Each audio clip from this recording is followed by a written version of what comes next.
ක්‍රිස්තු වර්ෂ 1761 දී ඒ සඳහා ඇමටියකුට ගුණතිලක අලහකෝන් මහමුදලිට අවසර ලබා දී ඇත්තේ කීර්ති ශ්‍රී රාජසිංහ රජු බවයි පැවසෙන්නේ.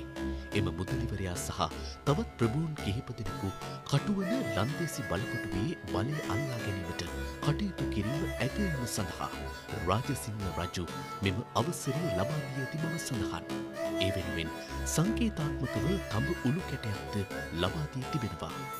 ඇමටියගොඩ නින්දකම තුළ වලව්ව සහ විහාරස්ථානය එකට ඉදිකර ඇති බැවින් මෙම වලව්ව ප්‍රදේශවාසීන් පන්සල වලව්ව ලෙසද අදටත් හඳුන්වනු දැකගත හැකියි.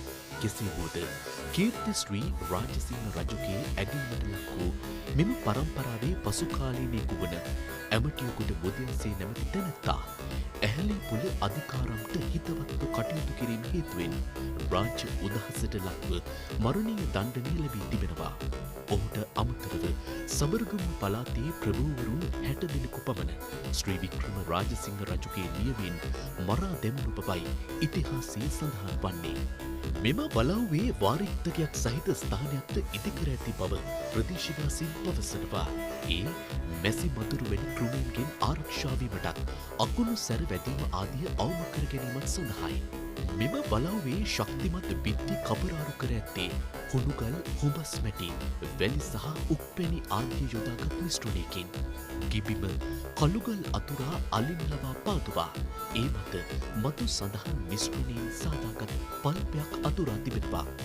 වසර 260කට පෙර මෙරට තිබූ දියුණු ගෘහ නිර්මාණ ශිල්පය මෙතරම් කාලයක් මෙම වලව්ව පැවතීමට හේතුවක්.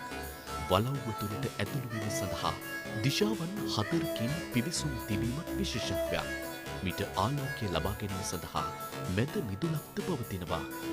කිරිමැටියෙන් නිර්මිත ගඩොල් වර්ගයක් යොදාගෙන නිවස තුළ ස්වභාවික වායු සමීකරණ පද්ධතියක්ද නිමවා තිබූ බවයි පැවසෙන්නේ. ඕලන්ද ගෘහ නිර්මාණ ශිල්පයට අනුව ඉදිකර තිබෙන මෙම වලව්වේ ඉදිරිපස ආලින්දේ දෙපසින් විශාල කුළුණු දහසයක් දැකගත හැකියි. මීට අමතරව මෙම වලව්වේ කෞතුක වටිනාකමකින් යුත් භාණ්ඩ රාශියක්ද දැක ගන්නට පිළිවන්. ශ්‍රී ලංකාවේ ප්‍රථම ඡායාරූප සිතියමේ මුල් පිටපත පැරණි එළාර කොඩිය ඇතුළු දිසා කොඩි ශ්‍රී රාජසිංහ රජු අල්ලා ගැනීම සිහිවීමට රැගෙන එන ලද රජු භාවිත කළ ශ්‍රී ලාංඡනය යෙදූ බෙහෙත් සැරයටිය වස්තම් කඩුගස්ථාන ආදී කෞතුක භාණ්ඩ රැසක් එය අතරට අයත්. මීට අමතරව වලව්වට පැමිණි රාජ්‍ය නායකයින් සහ ප්‍රභූවරුන් සම්බන්ධ යම් යම් ලියකියවිලිද මෙහිදී දැකගත හැකියි.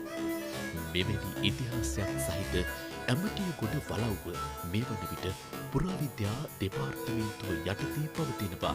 එය ඉදිරියටත් රැක ගැනීම අප රටේ ඉතිහාසය පිළිබඳව මතු පරපුරට දැක ගැනීමට සුවිශාල පිටිවහලක් වනු ඇති.